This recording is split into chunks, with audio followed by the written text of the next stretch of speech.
Vážení kolegovia a kolegyne, v rámci tohto príspevku nového odborového zväzu polície si vám dovolím predstaviť a prehodnotiť hodnotiaci systém policajného zboru, ako aj kariérny postup policajného zboru.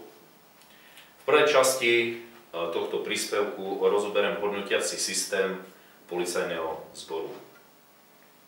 V minulosti policajný prezident zaviedol hodnotiaci systém, ktorý po nástupe súčasného policajného prezidenta bol zrušený a bol zavedený nový hodnotiaci systém.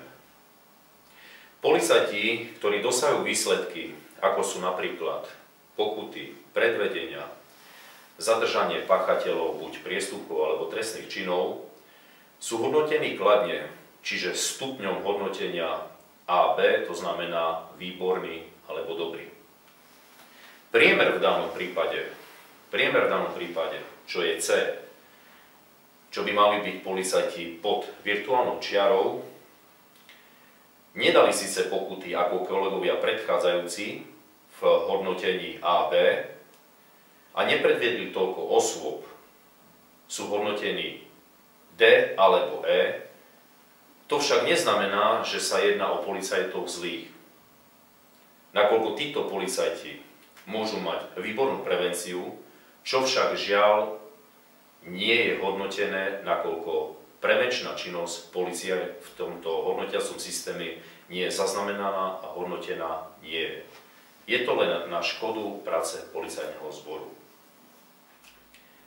Hodnotiaci systém stupňa C. Môžeme povedať, že policajt priemerný. Je to policajt, ktorý nedal toľko pokút ako kolega, nepredviedol toľko osôb k priestupkom alebo trestným činom. Znamená, že tento policajt môže byť hodnotený písmenkom D alebo E, čo znamená, že títo policajti sú bez odmien. To však nemusí znamenať, že sú to policajti zlí, nakoľko môžu mať výbornú prevenciu, čo sa však v súčasnosti nehodí a hodnotiaci systém prevenčnú činnosť policajta nehodnotí. Kariérny postup má vlastne garantovať to, že policajt po odslúžení niekoľkých rokov mal by napríklad postúpiť z hliadky na územára alebo po nadobudnutí skúsenosti nastúpiť na stálu službu. Po týchto skúsenostiach a týchto odslúžených rokoch by mal policajt mať garantovaný nástup na dôstojnícku školu.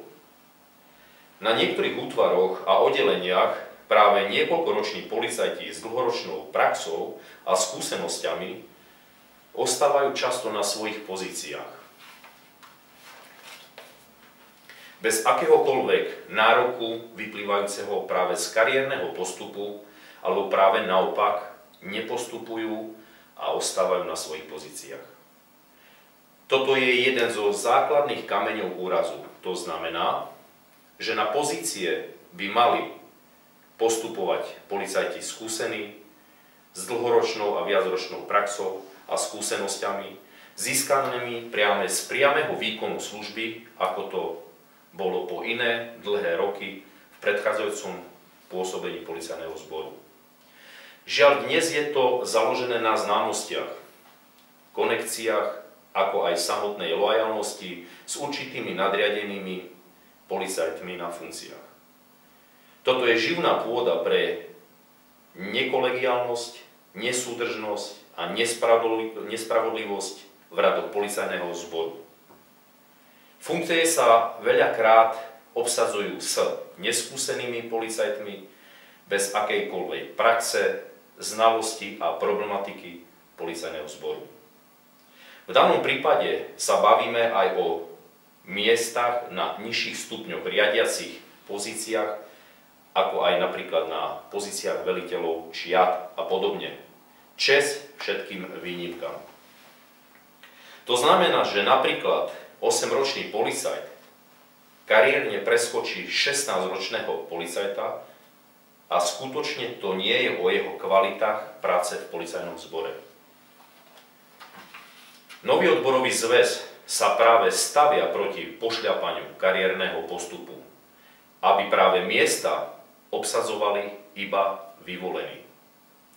Niekedy v minulosti práve mladší policajti si vážili starších a skúsenejších policajtov a kolegov, od ktorých čerpali poznatky a skúsenosti. Vážili si ich rovnako nadriadení, ako aj samotní občania Slovenskej republiky. Nikde v zákone o policajnom zbore sa nehovorí, že policajt, ktorý uloží čo najviac blokových pokút, či už na úseku dopravy alebo úseku verejného poriadku, je policajtom najlepší. To je jasný znak alebo odkaz, kde prevencia policajného zboru nie je hodnotená, ktorá by práve mala zastávať prvé priečky, nakoľko je lepšie niečomu predísť, ako to následne represívne riešiť. Určite by to občania Slovenskej republiky privítali s nadšením a tým by sa i zmenil ich súčasný pohľad na policajtov a policajný zbor.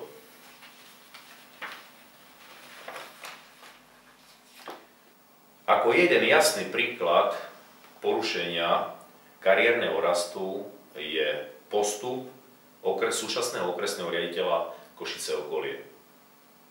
Tento okresný riaditeľ Košice okolie po 5 rokoch nástupu k policajnému zboru sa stal riaditeľom odboru poriadkovej polície na okresnom riaditeľstve policajného zboru Košice 2. Čiže tretím najvyšším policajným funkcionárom na okrese.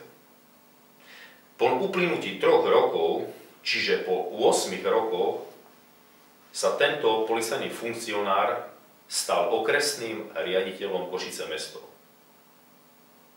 Po zmene vlády v roku 2010 bol preložený na okresné riaditeľstvo policajného zboru Košice okolie, veľmi slušne povedané do karantény, kde čakal a po uplynutí 2 rokov a odstúpení vlády nastúpil opäť na pozíciu okresného riaditeľa Košice okolie. Je to veľmi neštandardné i v rámci iných ozbrojených zborov a zložiek v iných členských štátoch Európskej únie, aby policajt s takouto krátkou praxou zastával vysoko postavené miesta a riadil podriadených policajtov. Súčasne by som chcel nadviazať na tému kariérneho rastu a hodnotiacich kritérií aj súčasnému stavu policajtov v Policajnom zbore Slovenskej republiky. V roku 2016 bol stav policajného zboru ako členov policajného zboru 22 000 policajtov podľa štatistických tabuliek. Skutočný stav bol podimenzovaný o 2000 policajtov.